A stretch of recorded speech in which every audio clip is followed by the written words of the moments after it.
ایران اب جھکے گا نہیں اور اب پیچھے ہٹے گا نہیں، بلکہ ظلم کے خلاف تہران کی بلند ہوتی آواز مزاحمت کا نیا باب اور امریکہ اور اسرائیل کے لیے بہت سخت پیغام ہے۔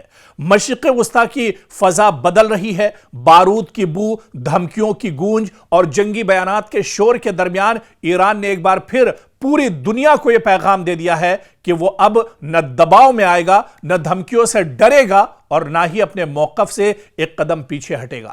تہران کی زبان اب پہلے سے زیادہ سخت ہے، اس کا لہجہ پہلے سے زیادہ واضح ہے اور اس کے ارادے پہلے سے زیادہ دو ٹوک دکھائی دے رہے ہیں۔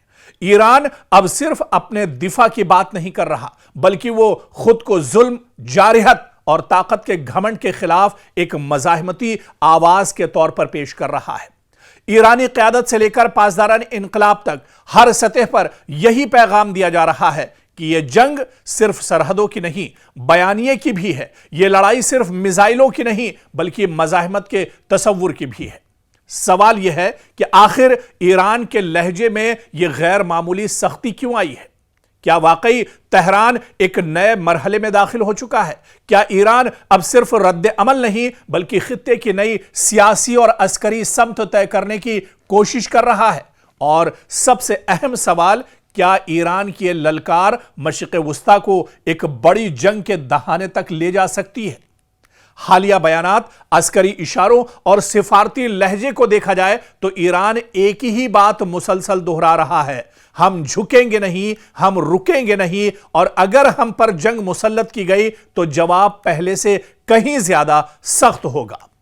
یہ پیغام صرف امریکہ یا اسرائیل کے لیے نہیں، بلکہ پورے خطے، عالمی طاقتوں اور ایران کے اپنے عوام کے لیے بھی ہے۔ ایران دراصل یہ باور کرانا چاہتا ہے کہ وہ اب محض دفاعی پوزیشن میں کھڑا ملک نہیں، بلکہ ایسا فریق ہے جو اپنے موقف کو نظریاتی، سیاسی اور عسکری تینوں سطح پر ثابت کرنے کے لیے تیار ہے۔ ایران اب پیچھے کیوں نہیں ہٹ رہا ہے؟ ایران اب اتنی مضبوطی کے ساتھ جواب کیوں دے رہا ہے؟ ایران اب میدان میں ڈٹا ہوا نظر کیوں آ رہا ہے؟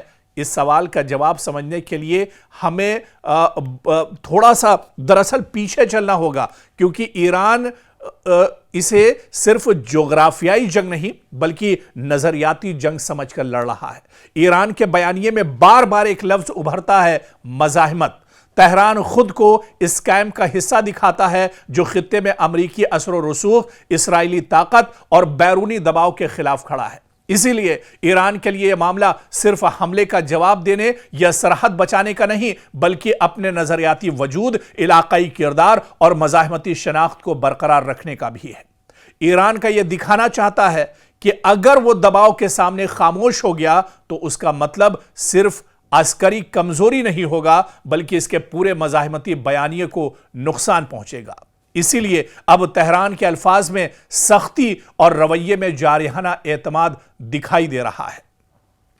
اس کے علاوہ آپ دیکھیں کہ ایران سمجھتا ہے کہ خاموشی کمزوری سمجھی جائے گی۔ اگر وہ یہاں پر خاموش ہو جاتا ہے تو اس کا فائدہ دشمن ملک اٹھائیں گے۔ خطے میں طاقت کا توازن صرف ہتھیاروں سے نہیں، تاثر سے بھی بنتا ہے۔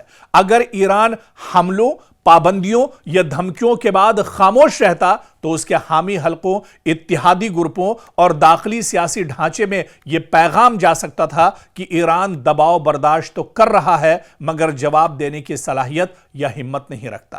اسی لیے ایران کی موجودہ حکمت عملی میں ایک واضح عنصر ہے: خاموشی نہیں، اعلان پسپائی نہیں، بلکہ مزاحمت۔ اور اسی وجہ سے ایران لگاتار میدان میں ڈٹا ہوا ہے، ایران لگاتار مزاحمت کر رہا ہے، ایران لگاتار دشمن کے سامنے ڈٹا ہوا ہے۔